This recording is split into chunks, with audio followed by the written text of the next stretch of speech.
호세아 오늘 우리가 마지막 시간 가지려고 합니다. 그런 의미에서 전체적인 뼈대를 한번 정리하는 것이 좋겠다 싶습니다. 이 표를 항상 기억하시면 좋겠는데요. 호세아 1장에서부터 3장은 호세아 가정을 통하여 하나님께서 말씀하시는 그 계시가 있었습니다. 그래서 결혼하게 하셨고 자녀가 태어나게 하셨고 또 고멜 사이에 그 가정의 이야기를 통해 하나님께서 이스라엘을 어떻게 사랑하시는지를 사람의 생활 가운데에서 말씀하시는 내용이 1장에서부터 3장 사이에 있었다 하는 내용이었고요. 그것을 기준으로 해서 하나님께서 너네들이 지금 하고 있는 행동들은 심판받아 마땅하다. 그러니까 이렇게 행동하니까 하나님께서 심판하시지 하는 내용이 4장에서부터 11장까지 우리가 지난주에 살펴본 내용이었습니다. 오늘 우리가 살펴보려고 하는 것은 12장에서부터 14장인데요.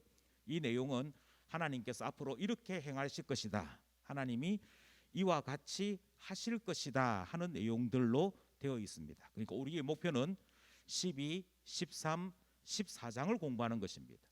전체적인 내용이 뭐라고요? 하나님께서 이렇게 하실 것이다 하는 하나님의 계획, 하나님이 하실 일이 소개되고 있습니다. 전체적인 내용이 뭐라고요? 하나님께서 이렇게 하실 거예요. 앞으로 이렇게 하실 것이다, 이렇게 될 거다 하는 내용인데요. 이 12, 13, 14장을 다시 세분하면 한 5개 정도로 나눌 수 있습니다. 그 5개 정도로 나눌 수 있는데 요거는 이제 호세아 선지서가 흘러가는 흐름에 따라서 문단을 나눈 것이고, 이 5개의 메시지를 통해 핵심적으로 말하고자 하는 내용이 무엇인가 그걸 찾아내는 게 우리가 해야 될 일이거든요. 제일 먼저 1절로부터 6절 우리가 읽었던 본문입니다. 읽었던 본문인데 1절로부터 6절까지의 이야기에서 핵심이 무엇이냐면 여호와께로 돌아와라 하시는 권면이 있습니다. 여호와께로 돌아오라는 권면이 제일 처음에 6절까지 이야기고, 7절로부터 14절까지 12장의 나머지 부분의 이야기는 뭐냐면 더 이상 속이지 말아라 하는 내용이 포함되어 있습니다. 13장 전체는 너희가 이러니까 아수르에게 멸망당하지, 그래서 지금 하고 있는 이 모든 행동들은 결국 멸망으로 가는 행동이다 하는 점을 다시 설명하는 것이 13장 전체의 내용입니다. 14장에서는 다시 또 하나님께서 여호와께로 돌아오라 하는 내용이 1절로부터 3절에 다시 언급됩니다. 그리고 4절로부터 9절에서는 여호와께 돌아오게 되면 하나님께서 이렇게 하실 것이다 하는 내용으로 호세아 전체의 글이 마감됩니다. 그러니까 돌아오라, 돌아오면 이렇게 된다, 이것이 가장 메인 메시지입니다. 이해가 되셨습니까? 이렇게 5개인데요. 5개를 이제 하나씩 살펴보도록 하겠습니다. 제일 먼저 우리가 살펴봐야 되는 것이 12장 1절에서부터 6절의 내용입니다. 12장 1절에서부터 6절의 내용을 다시 또 나누면 2개의 내용으로 나눠질 수 있습니다. 첫 번째는 1절 2절인데 1절 2절에서는 에브라임에 대한 메시지가 등장을 하거든요. 그런데 에브라임에 대한 메시지를 등장하면서 하나님께서 뭐라고 말씀하시냐면 너네들이 지금 생각하고 있는 나름대로에 대한 나름대로의 방법이 뭐냐니까 아수르와는 계약을 맺고 애굽에다가는 기름을 갖다 바쳐서 살 방법을 찾고 있다 하는 것입니다. 이게 이제 다르게 얘기하면 외교를 통해서 또는 무역을 통해서 살아갈 방법을 찾아보자 하고 있다는 것이죠. 그러면 이게 왜 문제가 될까요? 이게 지금 핵심이거든요. 외교를 통해서 살아갈 방법을 찾겠다 하는 것이 왜 문제냐는 거예요. 이것은 북왕국 이스라엘에만 해당되는 것이 아니고요. 유다도 마찬가지였습니다. 기억나시는지 모르겠습니다만 이사야 선지자가 어느 날 예루살렘에 운물을 판다 하는 이야기를 듣고 찾아가거든요. 찾아가면서 왕에게 묻기를 이게 무슨 일이냐 이렇게 물으니까 우리가 전쟁을 준비해야 되니까 당연히 예루살렘의 전쟁 준비를 위해서는 물을 공급받아야 되거든. 그래서 물을 찾는 이 공사를 한다 그렇게 얘기하니까 이사야 선지자가 왕에게 이런 거 하지 말고 하나님께 간구하는 게 더 낫지 않겠느냐. 여호와께 간구를 하면 하늘에 있는 것이든 땅에 있는 것이든 왕이 간구하는 것에 어떤 징조든지 하나님께서 응답해 주실 거다. 그러니까 이런 거 하지 말고 차라리 하나님 앞에 기도를 해라. 무엇이 필요한지 이렇게 이야기하니까 왕이 아주 기가 막힌 말을 하나 하거든요. 그 말이 무슨 말이냐면 내가 어떻게 여호와를 피곤하게 하겠느냐. 하나님 피곤하게 하면 안 되고 내가 할 수 있는 거 하는 게 낫지. 이러면서 계속 우물 파는 일을 하고 전쟁 준비했더랬습니다. 질문은 이거거든요. 12장에서 너네들이 지금 하고 있는 행동이 무슨 행동을 하고 있느냐면 북왕국 이야기예요. 북왕국이 하는 행동이 아수르하고는 계약을 맺고 있고 애굽에는 기름을 갖다 바치고 있다. 자, 이렇게 행동하는데 이게 지금 잘하는 거냐? 하나님께서 이러니까 야곱에게 심판하시지, 보응하시지. 이게 1절 2절 이야기입니다. 유다도 마찬가지예요. 유다하고도 지금 논쟁해야 될 게 많아요. 지금 논쟁해야 될 게 많다는 말은 시시비비를 가려야 될 일이 있다는 얘기거든. 그러면 뭐가 시시비비의 내용이냐? 이스라엘 사람들이나 유다 사람들은 자꾸만 자기 자신들이 하나님 잘 믿고 있다고 이야기하는 거예요. 자기 자신들이 신앙생활 잘하고 있다고 이야기하는데 지금 호세아 선지자는 아니 니네들이 아수르 의지하고 있고 애굽 의지하지 무슨 하나님을 의지하냐 이야기를 좀 계속하고 있는 거거든. 바꿔 얘기해서 아수르를 의지하면 의지하는 만큼 하나님을 의지하는 것은 아니게 되는 것이고요. 애굽에게 기름을 갖다 바치면서 우리 좀 예쁘게 봐주세요 하는 것만큼 하나님을 의지하는 것은 아니더라는 것입니다. 이 차이를 이해하시겠습니까? 예, 이 차이를 이해하시겠습니까? 예, 이게 지금 메인 그 호세아가 이야기하는 핵심 메시지입니다. 신앙이 있다고 하는데 알고 보면 우상숭배 같이 하고 있고, 신앙이 있다고는 하는데 알고 보면 하나님을 의지하는 것이 아니고 그 당시에 힘 있는 나라 의지하고 있고, 그러면서 호세아 선지자가 뭐라고 얘기하냐면 그게 어떻게 신앙이냐? 이거는 심판받는 일이다. 이게 지금 메인 메시지거든. 그래서 볼 수 있어야 되는데, 이러니까 심판받구나 하는 것들이 볼 수 있어야 되는데 그게 지금 안 보여서 문제가 되는 것이죠. 호세아 선지자는 뭐부터 이야기하느냐면 이스라엘이 처음 출발할 때부터 이스라엘이 원래부터 신앙생활을 하는 것 같이 하면서 사실은 가장 얍실한 이 세상 방식을 다 동원했다는 거예요. 그걸 누구에서부터 시작하느냐면 이스라엘 조상에게서부터 시작합니다. 이스라엘이라고 하는 나라의 이 나라 명칭을 만든 사람은 누구죠? 야곱입니다. 그래서 지금 이스라엘 이야기하면서 니네들이 지금 이게 뿌리 깊은 이야기다, 이 이야기를 3절에서부터 6절 사이에 합니다. 그러면서 누구 이야기를 끄집어내느냐면 이스라엘의 조상인 야곱부터 이야기합니다. 야곱이 어떤 사람이지요? 태어날 때 형의 발 뒤꿈치를 잡았죠.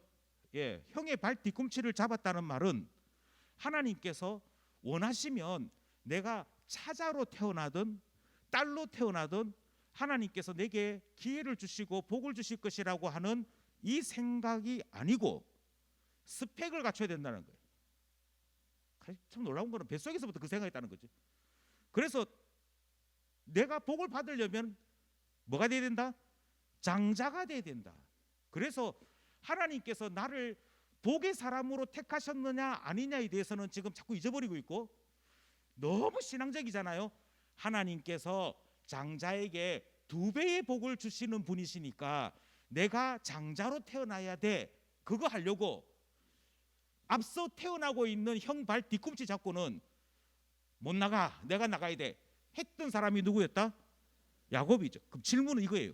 이게 신앙이냐는 거예요.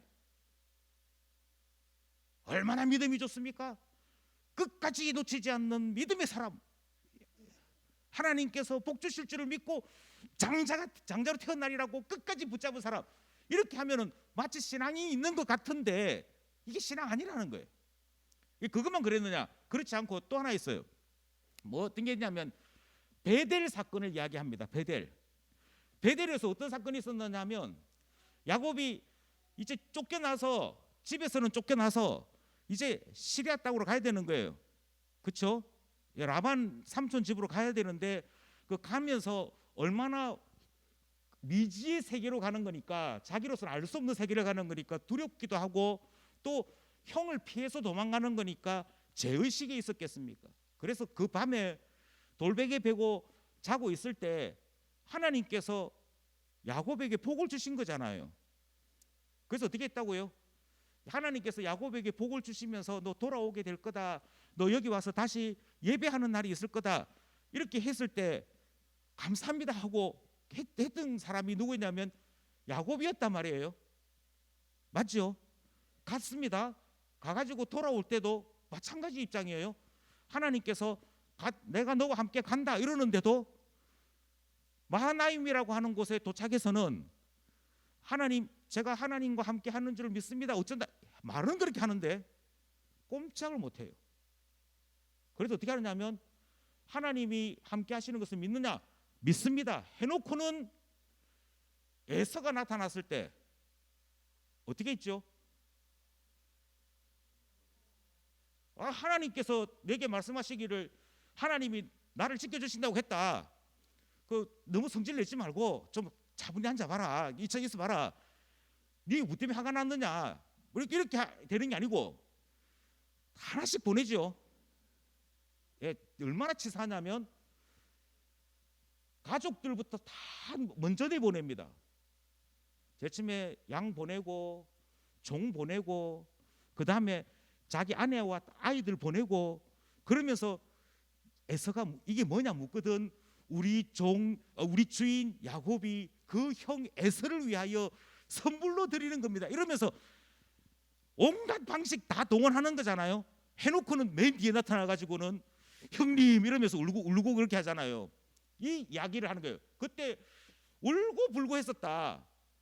기도할 때도 울고 불고 했던 야곱인데 복 주십시오, 살려주십시오 했던 야곱인데 그 울고 불고 했던 야곱이 형 에서를 만날 때도 뭐 했다고요? 울고 불고 했다는 거예요. 그래서 질문하는 겁니다. 지금 뭐라고 질문하냐면 도대체 야곱은 신앙이 있는 사람이냐 없는 사람이냐 판단을 알아서 하십시오. 그런데 하나님은 뭐라고 말씀하시냐면 하나님은 지금 니네들이 하고 있는 거나 옛날에 너희들의 조상인 야곱이 하고 있는 행동이나 똑같다는 거예요. 하나님 믿습니다. 하나님이 역사하시면 되는 줄 믿습니다 해놓고는 앗수로 찾아가고 애굽 찾아가는 거거나 하나님께서 천사를 보내시고 심지어 겨루어 이기게끔 하시는 그 말씀을 주셨음에도 불구하고 울고 불고 매달리고 하는 그 모습이 있는 야곱이나 똑같다는 거예요. 겉으로 보면 신앙인, 그런데 들어가면 들어갈수록 신앙 없는 사람, 그게 이중성이 드러나고 있는 모습들이 똑같다는 것이죠. 그래서 어떻게 되느냐? 결국 베델에서 하나님이 주셨던 모든 약속이나 하나님께서 주셨던 모든 영광들을 야곱은 필요한 것만 받아 누리고 그랬죠. 필요한 것만 받아 누리고 자기가 해야 될 것은 하나도 실천하지 않습니다. 내가 이곳에 다시 돌아와서 여호와께 제단을 쌓겠습니다. 안 합니다. 내가 다시 돌아오는 그날에 하나님 앞에 11조 드리겠습니다. 안 합니다. 내가 아버지를 찾아뵙고 인사를 드리겠습니다. 안 합니다. 아무것도 안 합니다. 왜? 살게 되었으니까.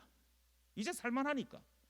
요게 이스라엘의 조상인 야곱이 보여준 모습인데 지금 이 모습이 그 후손인 이스라엘 전체의 모습과 너무 똑같다는 거예요. 이게 호세아 선지자가 지금 말하는 메시지의 내용입니다. 그래서 어떻게 하느냐 이렇게 얘기합니다. 신앙인이라고 자꾸 얘기하지 말고 제대로 된 신앙인으로 제발 돌아오라. 제발 제자리로 돌아와라. 제자리로 돌아온다는 게 뭐냐? 인애와 정의를 행하는 것이고 하나님만 바라보는 것이다. 이게 신앙인이 가지는 제대로 돌아온 모습이다 라고 얘기하는 거예요. 이해가 되셨습니까? 이해되셨습니까? 예. 자, 그러면 핵심 메시지가 뭐라고요? 하나님께로 돌아오라는 거예요. 하나님께 돌아온다는 말은 하나님 말고 의지하던 다른 것들은 뭐 하는 것이라고요? 예, 버리는 겁니다. 양다리는 안 됩니다. 두 개의 동시는 안 된다. 이 사실이 지금 첫 문단에서부터 나오는 메시지인 겁니다. 그리고 혼합주의나 계속 말씀드리는데 호세아 선지자는 계속 혼합주의에 대한 이야기 하거든요. 바알도 섬기고 하나님도 섬기면 좋지. 이건 말도 안 되는 이야기라는 거예요. 하나님도 의지하고 사람도 의지하면 좋지. 그 말도 안 되는 이야기라는 거예요. 그 신앙 아니다. 제발 하나님께로만 돌아와라. 이게 지금 메인 메시지입니다. 이해되셨습니까? 예, 그럼 두 번째 문단으로 가면 12장 7절에서부터 14절입니다. 이제 여기서부터 이제 뭐라고 얘기하냐면 너네들이 하는 거나 야곱이 하는 거나 좀 똑같은데 무엇이 똑같으냐면 자꾸만 살면서 정직하게 살지 않고 속여서 살려고 한다는 거예요. 뭐 하면서 산다고요? 속이는 거예요. 예. 그래서 7절에 보면 너네들이 지금 장사하는 사람들하고 똑같다 이야기를 해요. 여기서 장사한다는 말은 뭐 기업을 운영합니다 이 말이 아니고요. 다른 사람 눈에서 저울을 속여서 자기 이득을 많이 얻으려고 하는 그런 사람들을 이야기하는 겁니다. 그러니까 예전 우리 표현대로 하면 장사치 이런 말이 있거든요. 그 장사치라는 말은 그 나쁜 면을 좀 강조하는 표현입니다. 똑같은 건데 지금 뭐라고 얘기하냐면 너네들이 저울을 속인다. 너희들이 말을 할 때마다 정직하게 말하지 않는다. 7절입니다. 12장 7절. 성경 가지고 계신 분 한번 읽어볼까요? 12장 7절 시작.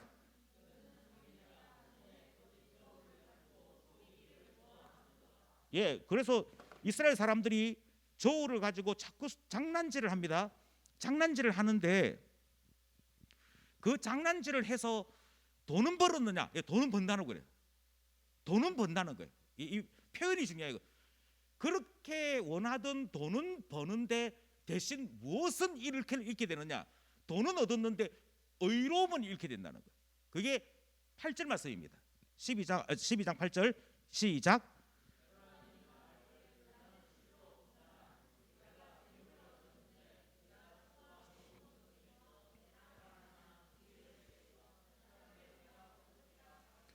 네, 그 뭐 하는 말이 자기가 스스로 봐도 난 부자라 이렇게 얘기한다는 거예요. 그런데 뭐는 없다?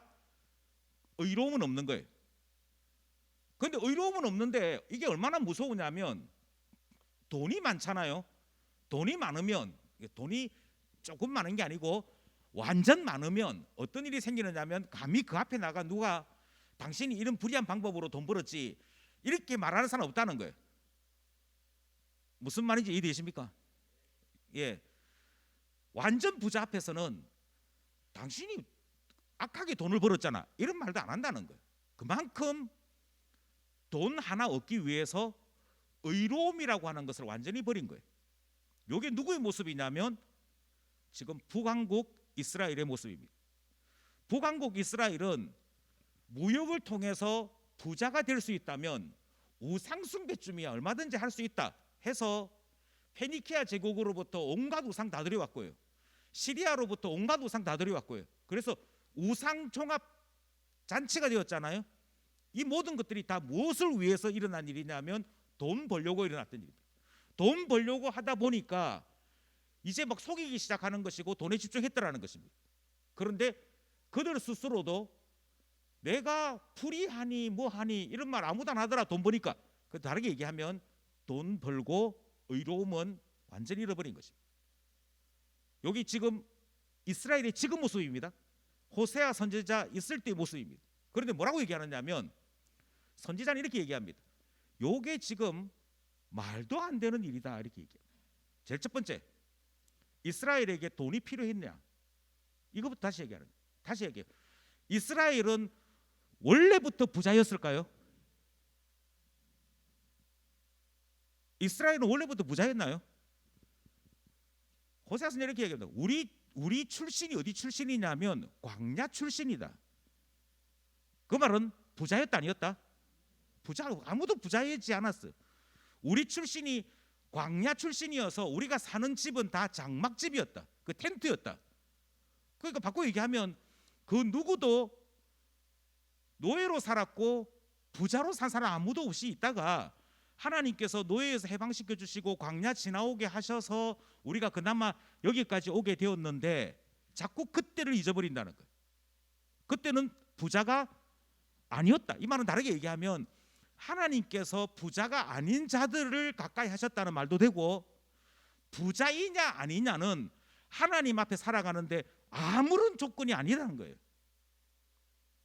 그렇게 해서 왔는데 어느 날 왔더니 갑자기 그때 가난했던 그 광야 생활 속에서도 풍성함을 누렸던 그것은 다 잊어버리고 돈 없으면 죽는 것처럼 이야기한다는 거예요.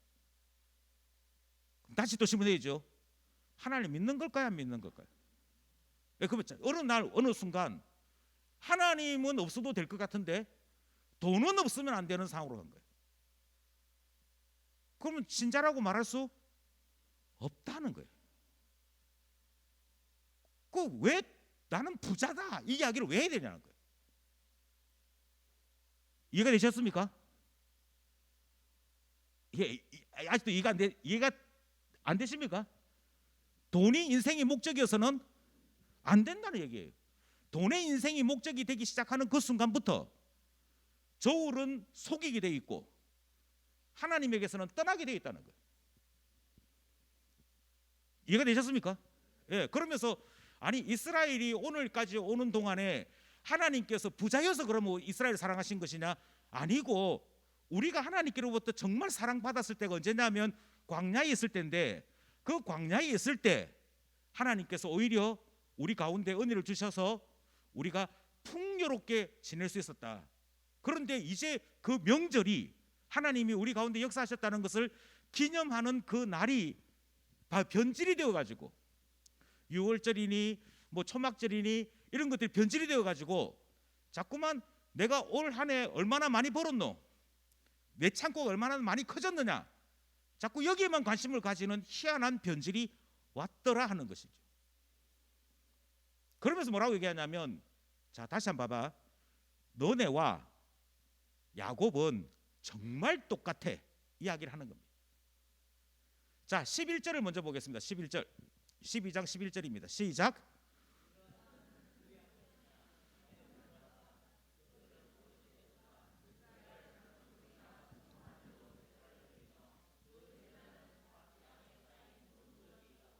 예, 길갈이라고 하는 곳에 제단을 만들어요. 그런데 그 길갈이라고 하는 곳에 하나님께 예배하는 제단이다 해놓고는 예루살렘 성전과 같이 성전이 있는 게 아니고 거기에 뭐가 있었다고요? 수송아지를 갖다 놓습니다. 수송아지는 이스라엘 게 아니에요. 자꾸 말씀드리지만 수입된 우상이에요. 그 갖다 놓고는 뭐라고 했냐면 수송아지 보고는 야가 여호와다 이렇게 한다는 거예요. 그러니까 말이 안 되는 거잖아요.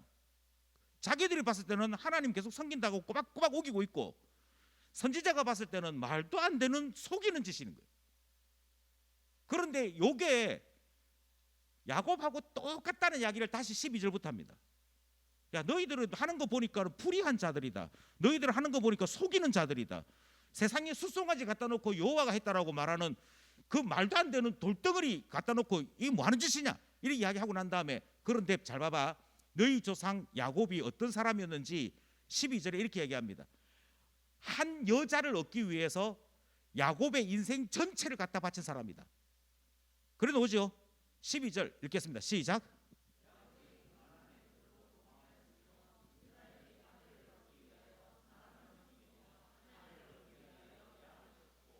예, 좀 질문하겠습니다. 야곱이 여기서 몇 년을 일하죠? 20년? 21년? 예, 어쨌든 뭐 20년이나 21년이나. 그러면 야곱에 있어서는 청춘을 다 갖다 바쳤어요. 근데 야곱이 거기서 청춘을 갖다 바치면서 행복했을까요? 불행했을까요? 행복했습니다. 행복한 이유는 예? 라이를 얻어서, 그러니까 그 라이를 얻었는데 라이를 얻은 것이 행복했다는 게 어디 있냐, 무슨 어떻게 돼 있냐고요? 예, 수년을 수일같이 여깁니다. 예, 무슨 말인지 아시겠죠? 예, 연애할 때는 마트에 가서 시장 보는 것이 수시간이어도 수분처럼 여겨집니다.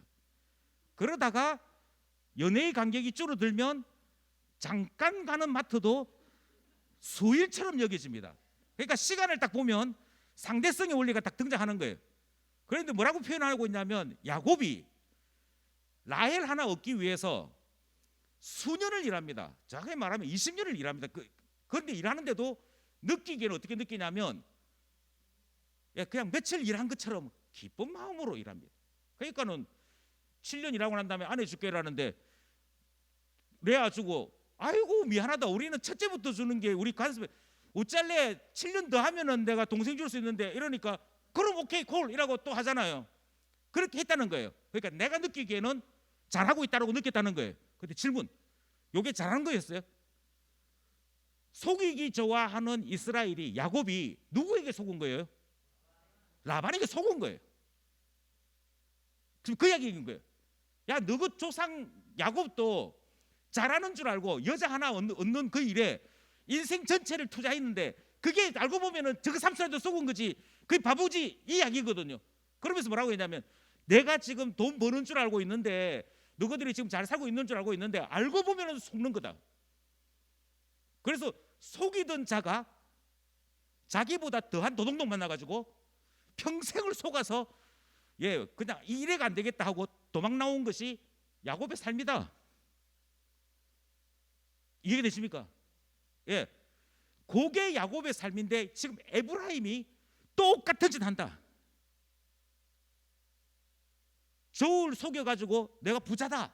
그게 부자가 아니고 너가 지금 죽으러 가는 거다 지금. 그 누구하고 똑같다?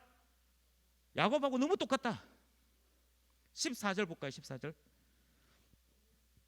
12장 14절 시작.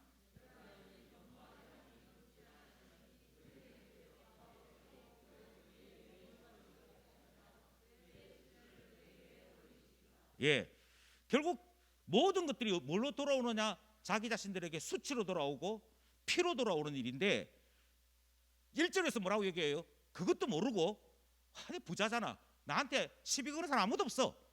돈이 있으니까 권력이 생기니까 나한테 전부 다 기더라고 이러면서 좋아하고 있더라는 거예요. 근데 선지자가 보기에는 쏟고 있다. 우째절 바볼고 지금 그 이야기거든. 12장 이해되셨죠? 이제 13장으로 갑니다. 자, 13장은 전체가 하나인데요. 하나님께서 이런 이스라엘, 특별히 에브라임 지파인 그 이스라엘 전체에서 최고의 지파가 에브라임 지파인데 그 에브라임 지파를 딱 염두에 두고 뭐라고 얘기하시냐면 니네들이 지금 하고 있는 우상 숭배 그 끝이 뭔지 아니? 그게 부자가 되는 게 아니라니까 그 이야기 하고 있는 거예요. 자꾸 기억하실 것은 이 에브라임 이스라엘은 왜 우상 숭배했다고요? 힘들어. 솔로몬은 왜 우상 숭배했습니까?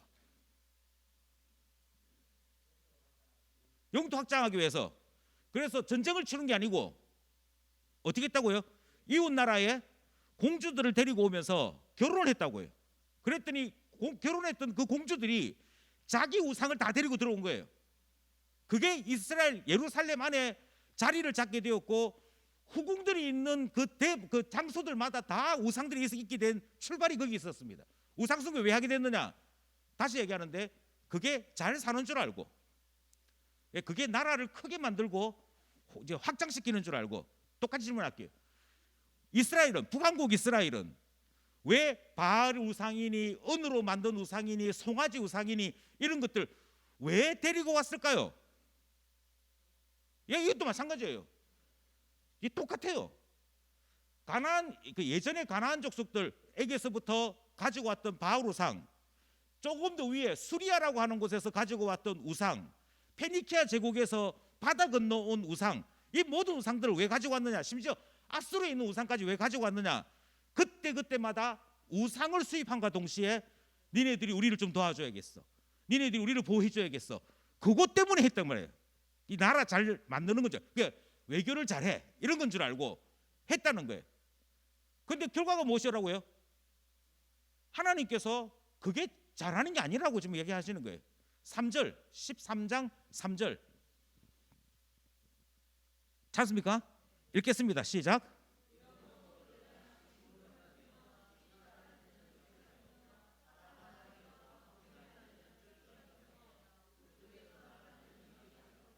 그러니까 자기네들 입장에서는 우상 하나하나가 다 재산이라고 생각하는데 하나님 보시기에는 너가 지금 하고 있는 행동들은 구름 같은 짓이고 이슬 같은 짓이고 쭉정이 같은 짓이고 연기 같은 짓이다, 이렇게 얘기하는 거예요. 그 말은 아무런 실체가 아니라는 거예요.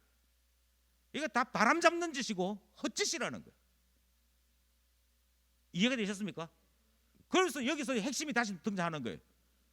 그게 구원자가 아니고 진짜 구원자는 하나님만 구원자시다. 그러니까 누구에게로 돌아가야 된다? 하나님께로 돌아가야 된다.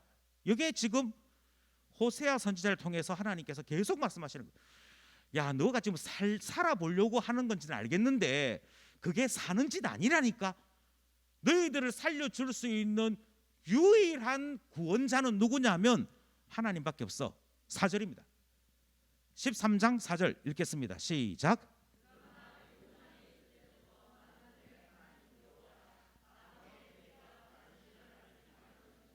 예, 그까지. 예, 누구만이 구원자라? 하나님만이 구원자라. 자, 하나님만이 구원자다. 그래서 하나님께서 어떻게 하시느냐? 하나님께서 마른 땅을 건너오게 하신다. 이 말은 젖은 땅은 어디냐를 생각하시면 됩니다. 홍해 지나오게 하시고 요단강 건너오게 하신 모든 사건들을 다 염두에 두고 너희들이 강을, 바다를 마른 땅과 같이 건너오게 하신 분이 누구냐? 이 말은 애굽에서 구원하신 분이 누구냐 하는 말과 같습니다. 그 누구라고요? 하나님밖에 없어요. 여호와 하나님밖에 없었어요. 심지어 살아가는 동안에 온갖 대적들로부터 공격받거든요. 온갖 대적들을 표현하기를 그게 표범 같다, 곰 같다, 사자 같다 이렇게 표현을 해요. 그런데 곰 같든 뭐 같든 간에 그 모든 어려움에서부터 구하여 내신 분은 누구냐? 하나님이시다. 그게 이스라엘 역사다. 그러면 구원자는 누구만이 구원자냐? 하나님만이 구원자다. 그런데 왜 자꾸 사람들이 하나님만 하는 욕을 못하고 하나만 하라는데 하나만 하라는 욕을 못하고 자꾸 끼워 넣는다는 거예요. 끼워 넣는 것 중에 뭐가 있었느냐? 아까 말씀드린 대로 우상숭배가 있었죠. 우상숭배는 그냥 온 게 아닙니다. 우상숭배는 누구를 의지하기 때문에 왔냐면 왕들을 의지하고 소위 말하는 힘을 의지하기 때문에 온 거였거든요. 그래서 10절 읽겠습니다. 10절 시작.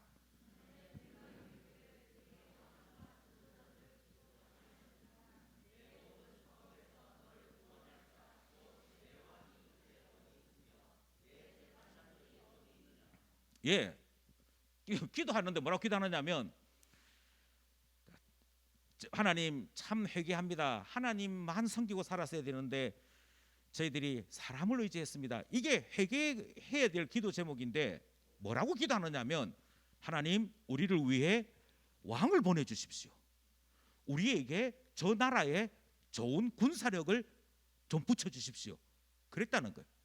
그래서 마치 하나님께 응답받은 듯이 아수르하고 계약하고 애굽하고도 계약하고 그러면서 소위 말하는 국제 외교 활동을 했는데 막상 어려움이 생길 때 뭐라고 말씀하시냐면 그렇게 해서 계약을 맺었던 왕이나 지도자들이나 군대 장관들이나 구원할 자로 있더라 없더라? 하나도 없더라는 거예요. 여기서 계속 말씀드리는데 기도라고 하는 것이 신앙행위잖아요. 그런데 그 기도라고 하는 신앙행위를 통해서 하나님을 구하는 게 아니고 우리한테 딱 한 11조 한 2천만 원 하는 좀 누군가 오면 딱 우리 교회 형편이 좀 필요한데 뭐 이렇게 하는 그런 거 무슨 말인지 이해되시죠? 우리 처갓집이 좀 부자하면 안 되나 뭐 이런 생각하는 거 등등이 다 포함되어 있다는 거예요. 결국 그게 기도라고 하는 신용은 그거지만 실제로는 누굴 의지하는 거라고요? 사람 의지하는 거라는 거예요. 그 사람 의지하는 거라는 거예요. 그래서 계속 이야기해요. 나만 구원자다. 너희들이 그렇게 기도해가지고 달라달라 하던 왕이나 지도자들이나 너희들이 구원할 자라고 얘기했던 그거나 또 여로보암 2세 이후에 나타났던 그 다음 왕조의 뭐 군대 장관 죽이고 했던 4명의 그 싸움 잘하던 그 왕들 다 어디 가 있노? 이렇게 물어보는 거예요. 있다 없다? 없다는 거예요. 이스라엘이 722년 주전 722년에 완전히 무너지는데요. 그때 맨 마지막 왕이 이미 끌려가 있습니다. 아수르에 끌려가 가지고 포로 생활하고 있었어요. 그러니까 아무도 막상 어려울 때는 사람 중에는 아무도 없더라는 겁니다. 이해되셨습니까? 예. 결국 아무도 남는 자가 없는데 왜 사람을 자꾸 의지하고 그거를 신앙인인 것처럼 자꾸 생각하는 거예요. 결국 너네들이 하고 있는 모든 행동들은 이 모든 것들이 다 죽을 짓만 골라 하는 것이다. 그 메시지죠. 14절 찾으셨습니까? 예, 읽겠습니다. 시작.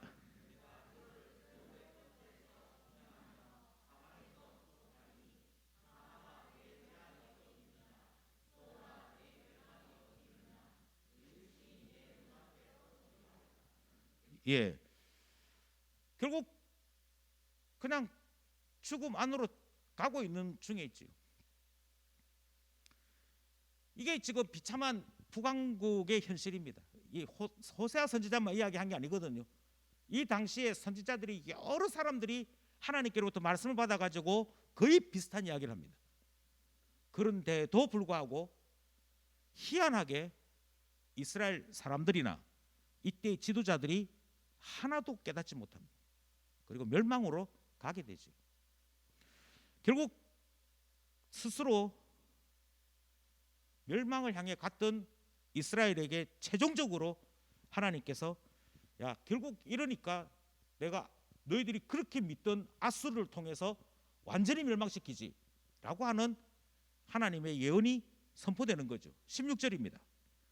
16절 찾았으면 읽겠습니다. 시작.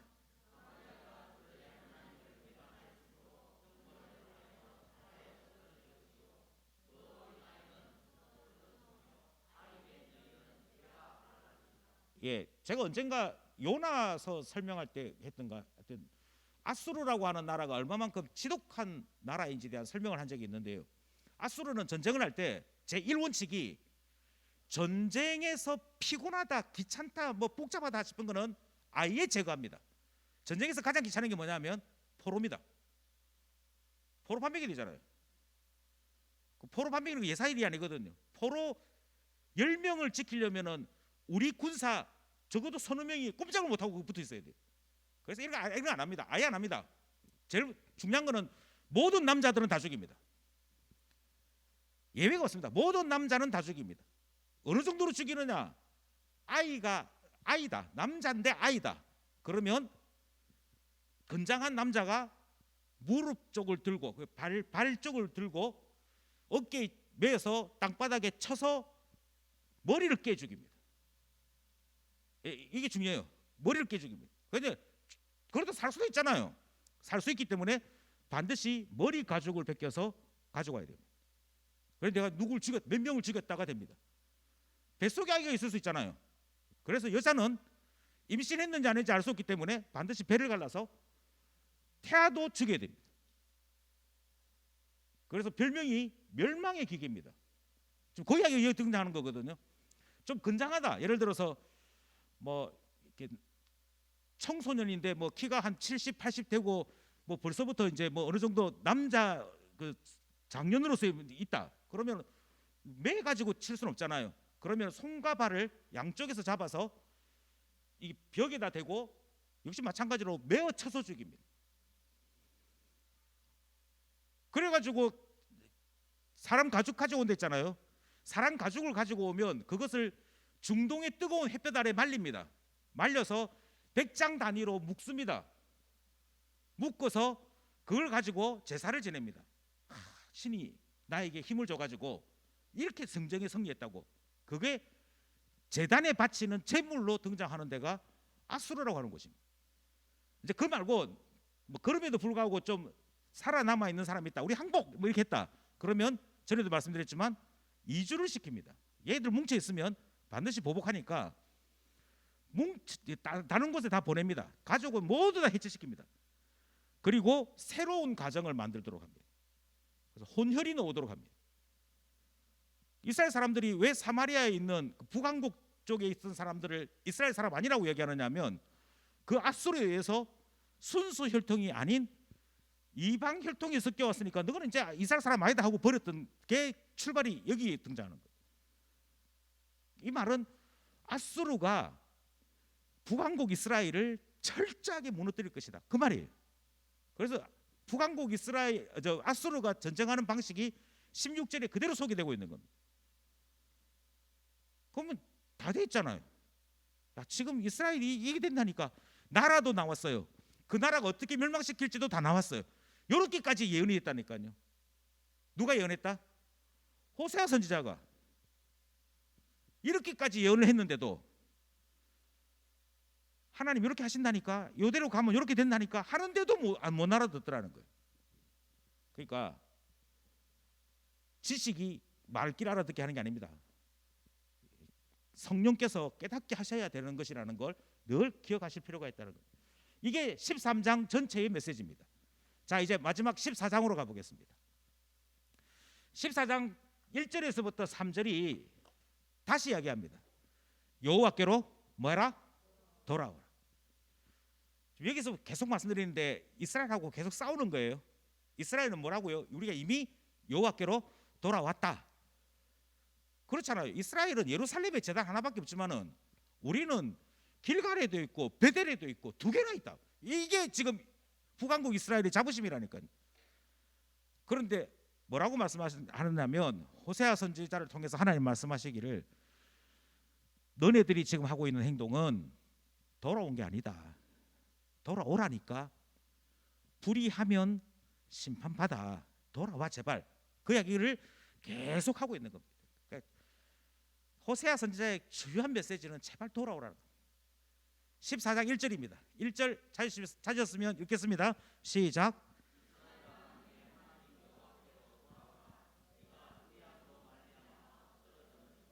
예, 불의함으로 말미암아 뭐 있다고요? 엎드러졌다니까. 지금 다르게 얘기할게. 너희들이 지금 하고 있는 행동은 죽을 짓이야. 그래 제발 좀 돌아와. 이야기를 하는 거예요. 아까도 말씀드렸습니다. 내가 도와줄 거라고 싶어서 그 사람한테 기름도 갖다 바치고 그 사람이 원하는 우상 숭배도 같이 해주고 다 해줬습니다. 그런데 도와주더라 안 도와주더라? 안 도와줘요. 그걸 갖다가 호세아 선지자가 뭐라고 얘기했냐면 너네들이야말로 고아가 되었다 이렇게 얘기해요. 도와주지도 않을 건데 마치 나한테 형님이 있어요, 뭐 삼촌도 있어요, 뭐 그렇게 생각하는데 알고 보면 네 혼자다 지금. 이걸 고아라고 표현해요. 근데 고아로 지금 살고 있는 건데 돌아오기만 하면 너희들이 돌아오기만 하면 긍휼을 입을 수 있어. 지금 요 이야기가 2절 3절에 계속 반복되는 이야기입니다. 14장 2절 3절도 읽겠습니다. 시작.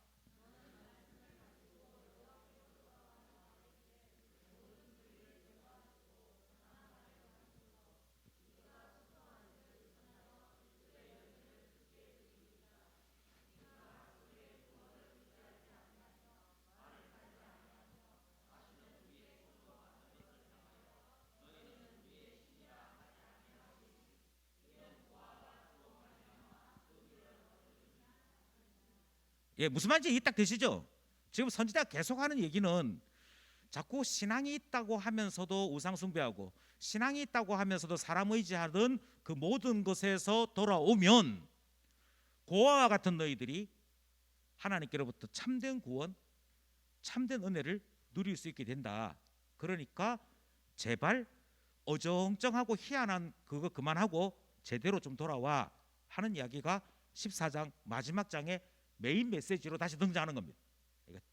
계속 말씀드리는데 하나님께서 돌아오라 하는 메시지 속에 돌아오면 하나님 이렇게 한다 하는 얘기가 계속 등장하는 겁니다.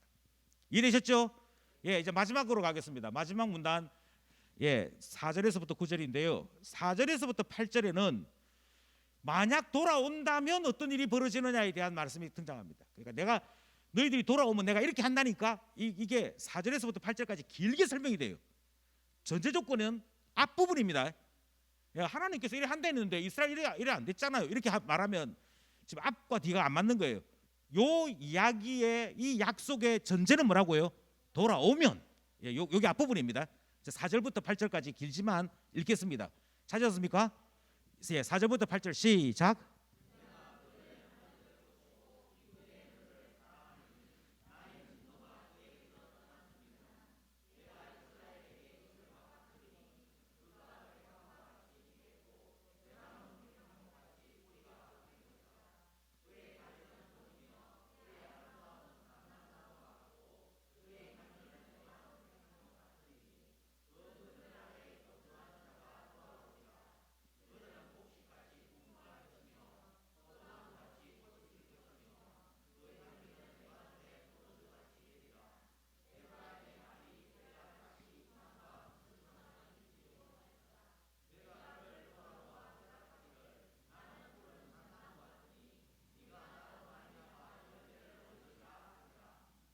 아멘.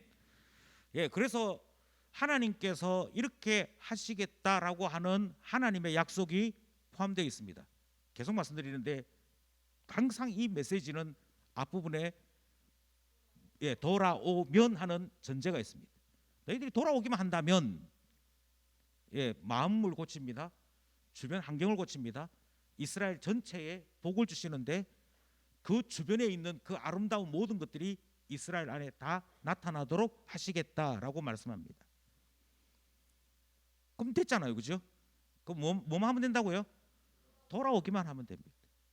그 청년 사역을 해보면 청년 사역에서 가장 어려운 점이 뭐냐면 그 청년들은 끈기가 생각보다 별로 없습니다. 이게 좋을 때는 참 좋은데 지속적으로 가는 뭐가 없어요. 교사를 시켜봐도 마찬가지인데 청년 교사들은 1월, 2월, 3월까지는 좋은데 4월, 5월 딱 넘어가면 그 다음부터 교사인데 빠지고 뭐 이렇게 됩니다. 그래서 지속적으로 뭘 해나가기 어렵거든요. 그 피자나 통닭을 사주면 반응이 바로바로 옵니다. 청년 때는. 근데 문제는 그걸 매주 안 사주고 좀 한 2주 띄우면 바로바로 옵니다. 그 다음부터 또 안 보이고 뭐. 그러니까 연애한다고 바쁘고 공부한다고 바쁘고 그러다가 뭐 실현 당했다고 또 뭐 그러니까 지속적으로 안 가요. 꾸준하게 나한테 이런 일이 있었지만 그럼에도 불구하고 나는 내가 해야 될 기분은 지킵니다 하고 이렇게 쭉 가줘야 되는데 청년 때는 이게 너무 들쑥날쑥거려요. 지금 이스라엘의 지금 하는 행동들이 딱 요대로 하고 있어요. 뿌리 깊은 게 없다니까. 제대로 된 게 없다니까. 그래서 뭐라고 얘기하냐면 신앙인 것 같은데 신앙 아니라니까. 정말 신앙이 있다면 하나님께서 내 마음에 은혜를 주셔서 내가 누리는 큰 은혜들, 더 큰 은혜들이 체감되게 되고 나타나게 된다고 얘기해요. 그게 하나님께서 주시는 놀라운 변화들 속에 다 있는 얘기입니다. 그래서 열매가 있고요, 뿌리가 깊고요, 가지가 풍성하고요, 향이 멀리까지 퍼지도록 튼튼한 나무가 되도록 하나님께서 만드시는 일들이 나타난다고 얘기합니다. 그게 되어야 진짜 신자, 제대로 은혜 받은 사람이 되는 거 아니겠냐. 지금 그 이야기까지 가는 거거든. 이해되셨습니까? 예, 9절이 맨 마지막입니다. 14장 9절. 예, 14장 9절은 일종의 기도문에 가깝습니다. 9절 읽겠습니다. 시작.